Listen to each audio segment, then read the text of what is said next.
Assalamualaikum warahmatullahi wabarakatuh. Saya Lukman Hidayat. Di sini saya akan memberikan materi untuk mata pelajaran dasar desain grafis kelas 10 SMK.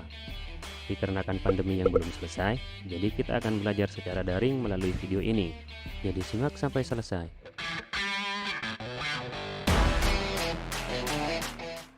Di materi sebelumnya, kita sudah mengetahui apa saja prinsip-prinsip tata letak. Jadi, di pertemuan kali ini, kita akan menerapkan prinsip-prinsip tata letak dengan membuat sebuah layout. Tujuan utama dari membuat layout itu sendiri, yaitu menampilkan elemen gambar dan teks agar memudahkan pembaca untuk menerima informasi yang disajikan. Ada 3 macam layout yang masing-masing dikelompokkan menurut ketelitian cara pembuatannya, di mana ketiganya ini merupakan suatu urutan proses dalam merancang suatu desain. Layout miniatur merupakan layout gagasan atau ide. Layout ini merupakan tahap awal dalam proses visualisasi. Visualisasinya masih berupa sketsa kolom teks dan kolom gambar. Layout kasar merupakan kelanjutan dari proses layout miniatur. Layout miniatur tersebut dikembangkan dan disempurnakan sesuai dengan ukuran perbandingan yang proporsional. Dalam tahap ini, perancangan sudah berwujud gambar dan teks. Layout komprehensif merupakan tahap terakhir dalam perancangan di mana secara keseluruhan semua unsur disusun dengan baik dan teratur. Layout ini sudah dalam tahap final dan siap untuk proses cetak. Bagaimana cara menerapkan 3 tahapan tadi? Silahkan simak yang berikut ini. Nah, kali ini kita akan membuat tampilan layout, di mana di sini untuk layoutnya kita akan membuat sebuah menu makanan untuk beberapa kolom yang sudah disiapkan di layout miniaturnya. Di sini ada kolom header, gambar, dan tulisan. Di layout miniatur ini kita juga bisa membuat desain lembar kertas sebenarnya, tetapi karena agar lebih cepat, jadi saya langsung membuat layout miniatur ini di aplikasi desain berbasis vektor yaitu CorelDRAW. Untuk tampilan layout kasarnya nanti akan kita buat seperti ini. Di sini ada di header nanti ada logo, kemudian ada nama dari rumah makan atau mungkin cafe, kemudian ada slogannya. Sini misalkan kita buatkan slogan seperti ini, kemudian di bawah ada tulisan untuk promo, kemudian di bawahnya lagi itu terakhir ada beberapa logo media sosial yang dimiliki oleh kafenya. Nah, untuk gambar 1 dan gambar 2-nya, di sini gambar satunya karena di sini saya membuat contoh menu makanannya berupa menu ayam geprek. Di sini saya mengambil gambar ayam geprek di Google. Untuk peletakannya yang di atas makanan, kemudian yang gambar kedua itu minuman. Untuk yang di sebelah kanan dari gambar makanan itu merupakan menu dari menu makanannya. Di sini ada beberapa menu lengkap dengan harganya. Untuk yang di bawah penjelasan dari minumannya juga sama, yaitu menu minuman dengan harganya juga. Nah, ini contoh bentuk layout kasar. Jadi dari sini sudah bisa ditentukan mau dibuat seperti apa tampilan dari layout yang berikutnya, yaitu layout komprehensif. Untuk tampilan layout komprehensif sudah saya buat tampilannya seperti ini. Sebagai perbandingan, di sebelah kirinya juga saya tampilkan layout kasar yang sudah kita buat tadi. Nah, di sini bisa kita lihat hasil perbandingan dari layout kasar maupun layout komprehensif yang sudah siap cetak. Jadi sebelum kita membuat layout komprehensif, perlu diketahui juga kita harus menentukan warna dari desainnya. Tentunya warna tersebut harus disesuaikan dengan tema yang akan kita gunakan di desain yang akan kita buat. Berhubung ini desain menu makanan yaitu ayam geprek, jadi kita akan menggunakan warna merah sebagai dasarnya karena merah itu identik dengan pedas. Tentunya di sini tidak hanya menggunakan satu warna saja, tapi ada variasi selain warna merah. Kita di sini menggunakan warna kuning dan warna hitam juga. Untuk logonya kita menyesuaikan dengan tema dari desainnya, karena di tema desainnya ada menu utamanya yaitu ayam geprek, jadi logonya kita menggunakan logo ayam yang sedang terbakar karena identik dengan rasa pedas. Untuk pembuatan logonya kita bisa menggunakan proporsi yaitu golden ratio, jadi agar bentuknya semakin bagus. Tapi itu tergantung juga, kita bisa membuat logo tanpa menggunakan golden ratio. Intinya tergantung yang mendesain. Dan untuk bentuk tulisan di sini itu dibuat menggunakan font yang menarik, tapi tetap memperhatikan unsur tipografi yang sudah kita pelajari di materi yang sebelumnya. Salah satunya yaitu readable atau mudah terbaca. Dan di sini bentuk tulisannya juga sengaja dibuat lebih menonjol daripada tulisan yang lain, yaitu ukurannya yang paling besar di bidang desain yang ada di sini. Selain itu juga warnanya sengaja dibuat lebih mencolok. Kita bergeser ke bawahnya, di sini ada slogan. Untuk slogannya memang kita buat berbeda dengan bentuk font yang ada di atasnya.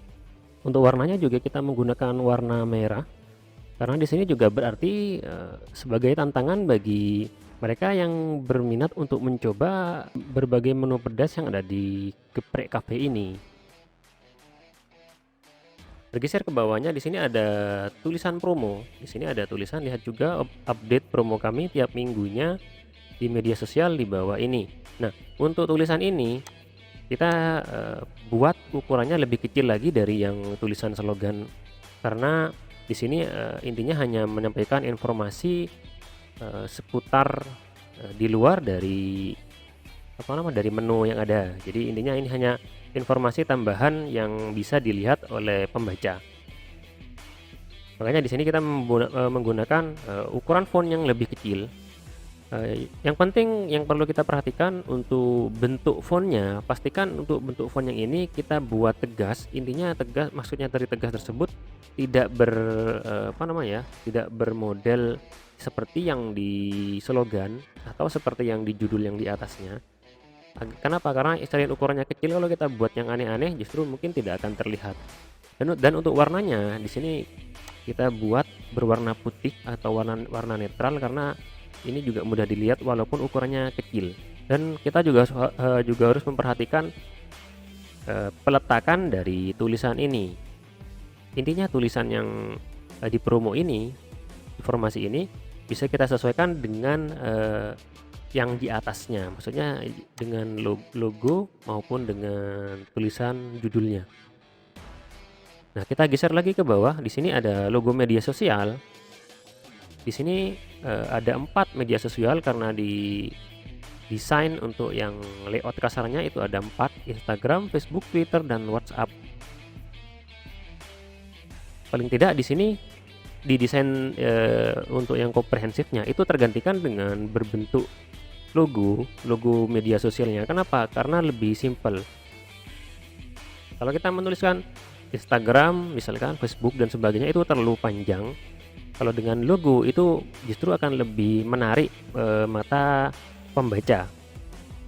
Hanya saja jangan lupa untuk logonya dipastikan juga di bawahnya itu kita sertakan nama akunnya. Di contoh misalkan Instagram, di sini kita tambahkan @geprek.cafe misalkan. Kemudian untuk ukurannya sengaja kita buat lebih kecil, jadi kita sesuaikan dengan tulisan promonya agar tidak terlalu besar, kita seimbangkan. Kemudian untuk jaraknya kita buat sejajar biar lebih rapi ya dan lebih proporsional. Ini untuk bagian dari headernya. Kalau kita perhatikan di bagian headernya, di bagian kanan kirinya aslinya ini kosong, jadi ada terlalu banyak ruang kosongnya, jadi terlalu terkesan sepi, jadi kurang menarik dilihat. Maka dari itu di sini saya tambahkan beberapa motif. Saya tambahkan beberapa titik di sini yang nantinya dijadikan motif, disusun seperti ini agar terlihat lebih menarik baik di sisi kanan maupun di sisi kirinya. Kemudian saya tambahkan garis panjang di sebelah kanan kirinya sebagai batas dari headernya. Di atas dari header kita bergeser ke bawah, kita masuk ke bagian gambar dan area tulisan yang ada di sini. Untuk di gambar sendiri kita bisa menggunakan beberapa shape atau bidang yang bisa kita gunakan untuk meletakkan gambarnya. Kebetulan Di sini saya menggunakan lingkaran atau lingkaran bulat. Kenapa lingkaran bulat? Karena ini saya sesuaikan dengan bentuk logonya. Karena logonya di sini terkesan berbentuk bulat. Kalau kita meletakkan gambar kotak di sini, kemungkinan kurang pas dengan bentuk logonya. Dan selain bentuk gambar yang dengan shape yang bulat, kita juga bisa menambahkan lapisan. Kalau kita lihat di sini ada lapisan berwarna kuning. Ini fungsinya untuk mempertegas gambarnya. Kalau kita hilangkan lingkarannya, misalkan seperti ini, itu sepertinya kosong, kurang bagus tuh, kurang menarik. Maka dari itu kita membutuhkan lapisan yang mempertegas gambar tersebut. Dan bila gambar yang kita miliki lebih dari satu, itu bisa kita susun sedemikian rupa, ya intinya menyesuaikan dengan area yang dikhususkan untuk gambarnya. Jadi kalau lebih dari satu gambar yang kita miliki ini mungkin terlalu besar, jadi kita bisa perkecil. Saya akan buatkan contohnya di sini. Saya akan kopikan ini menjadi 3 gambar misalkan. Kita akan pindah gambar yang aslinya dulu, kita geser. Untuk gambar yang ini kita akan buat menjadi 3 gambar misalkan seperti ini.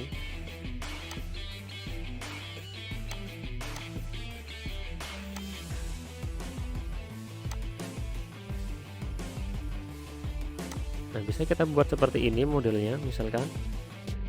Nah, dari gambar sekarang kita akan ke kolom untuk tulisan. Di sini tulisan yang kita lihat ada menu makanan. Kalau kita memperhatikan di sini tulisannya untuk di layout kasarnya, di sini untuk layout kasarnya terkesan tulisannya ukurannya sama semua.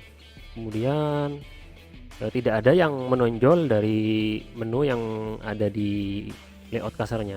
Nah, untuk di layout komprehensifnya ini bisa kita buat salah satu tulisannya, karena di sini ada tulisan makanan, kita buat ini menjadi subjudul. Jadi menjadi tulisan yang harus kita perbesar dari isinya. Anggap yang menu yang isinya di sini itu sebagai isinya. Makanya tulisannya lebih kecil dari tulisan makanannya. Untuk subheadnya yang di atas di sini kita bisa mengubah fontnya menjadi bentuk yang lain, atau kita tetap menggunakan font yang sama dengan yang ada di model list seperti ini, model menu seperti ini, asalkan dengan ketentuan ukurannya dibuat lebih besar. Untuk warnanya ini bisa kita buat sama, misalkan sama warna putih, atau warnanya berbeda. Intinya tidak masalah, yang penting untuk ketebalannya ini bisa kita buat lebih tebal daripada isinya yang ada di bawahnya seperti ini. Dan kalau kita simak di sini ada keterangan tambahan, yaitu harga di sini. Nah, untuk keterangan harga di sini bisa kita berikan jarak. Jadi intinya jangan dekat. Misalkan tulisan contoh yang pertama ayam geprek misalkan 18.000, jangan kita letakkan pas di sebelah kanannya, tapi paling tidak kita berikan jarak yang agak jauh sedikit, asalkan yang di bawahnya juga sejajar. Contohnya seperti ini. Jadi kita buat menarik agar orang yang melihat juga bisa membedakan mana yang menu, mana yang harga. Nah, selain itu kita juga bisa menambahkan garis bantu di sini. Di sini saya menambahkan garis titik-titik sebagai pemisah dari menu yang satu dan menu yang lain. Hanya saja kalau kita lihat di atas di sini walaupun ada garis bantu juga, cuma di sini modelnya lebih tebal dan tidak berbentuk garis putus-putus, tidak berbentuk garis yang berbentuk titik-titik di sini. Nah, tujuannya agar di sini kita membedakan bahwa yang di menu di sini, yang ada harganya di sini tercipta prinsip kesatuan atau unity. Jadi untuk makanan ini ada di luar dari menu yang ada di sini. Makanya dibuat berbeda dan kita berikan batasan di bagian atas dan bagian bawahnya. Nah, untuk yang di bawahnya itu sama seperti yang di atas. Intinya untuk desain yang sudah dibuat ini sudah cukup saya jelaskan. Ini merupakan desain dari layout komprehensif yang siap untuk dicetak. Sekian materi daring pada pertemuan kali ini. Selamat belajar dan selalu jaga kesehatan. Sampai bertemu di materi daring berikutnya. Wassalamualaikum warahmatullahi wabarakatuh.